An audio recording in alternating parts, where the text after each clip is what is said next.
Ketua Dewan Kerajinan Nasional Daerah Dekranasda Aceh dan TPPKK Aceh Darwati Agani melantik Ketua Dekranas dan juga TPPKK Aceh Tengah periode 2017-2022 Puan Ratna Binti Suardi Wahab di Gedung Operum Takengon Kamis 28 Desember 2017. Pelantikan tersebut dilaksanakan siang hari usai Gubernur Irwandi Yusuf melantik Bupati dan juga Wakil Bupati Aceh Tengah pada paginya di Gedung Olah Seni Takengon. Darwati menjelaskan PKK bertujuan untuk membantu program pembangunan yang dijalankan oleh pemerintah, khususnya dalam rangka mewujudkan keluarga sejahtera, yaitu keluarga yang mampu menciptakan keselarasan, keserasian, dan keseimbangan lahir dan batin.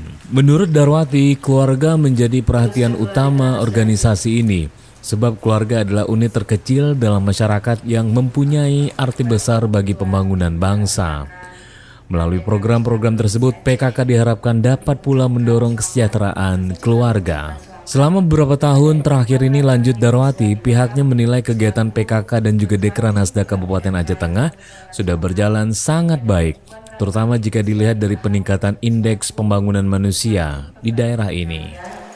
PKK bertujuan untuk membantu program pembangunan yang dijalankan oleh pemerintah, khususnya dalam rangka mewujudkan keluarga sejahtera, yaitu keluarga yang mampu menciptakan keselarasan, keserasian, dan keseimbangan lahir dan batin.